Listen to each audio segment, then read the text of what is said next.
자, 그러면 이제 118페이지 화학성 식중독 본격적으로 들어갈게요. 자, 화학성 식중독 거기 제일 먼저 원인부터 나오는데 원인은 한번 읽고 넘어가시면 됩니다. 어차피 이제 앞으로 구체적으로 할 테니까. 자, 원인 보시면 식품의 제조, 가공, 보존 중에 고의 또는 과실로 첨가가 유입되는 경우 그랬는데요. 고의적으로 첨가하는 걸 가장 대표적인 건 유해 첨가물들이죠.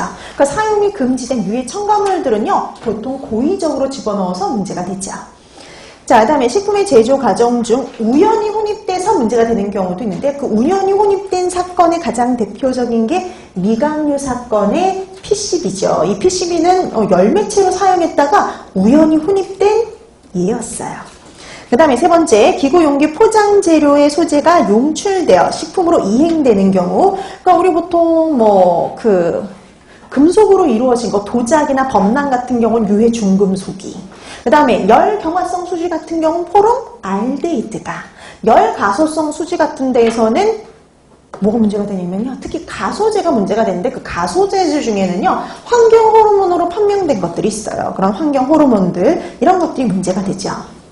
그 다음에 네 번째, 식품의 제조, 가공, 보존 중에 생성되는 유해 물질도 되게 많았죠. 얘도 시험 문제 보통 그렇게 나와요. 어떤 상황에서 어떤 유해 물질이 만들어지는지. 보통 그거 연결하는 건 기본적으로 하셔야 됩니다. 그 다음에 환경 오염물질로 식품이 잔류하는 경우도 있죠. 유해 중금속이나 잔류 농약이나 방사성 물질 같은 것들이 대표적이에요. 자, 그럼 우리가 그 중에서 가장 먼저 들어갈 거는 유해 금속에 의한 식중독입니다. 근데 보통 그 유해 금속은 유해 중금속들이죠. 그래서 유해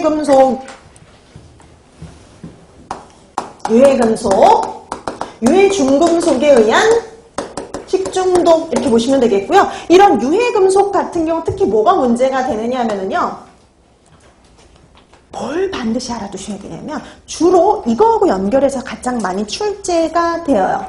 어디서 용출되어서 문제가 되는지, 어디서 유래되어서 문제가 됐었는지, 어디서 용출돼서 문제가 되는지 그거하고 연결을 하거나 아니면 대표적인 주증상들이 있어요. 정말 그 유해 금속들이 되게 다양한 증상을 보일 수 있는데요. 독특한 그만에서 그 증상이 있는 경우가 있어요. 그런 경우는 또 주증상하고 연결해서 시험 문제에 많이 출제가 됩니다. 이번 시험에서도 주로 어디서 용출돼서 문제가 되느냐 이런 거하고 연결해서 시험 문제가 출제가 됐어요. 그러니까 가장 흔한 문제가 바로 이 유형이에요. 어디서 유래 용출되어서 문제가 되는지 주증상 이거 연결하는 문제가 가장 고전적이지만 제일 많이 나오는 시험 문제의 형태다, 유형이다 이렇게 보시면 되는 겁니다.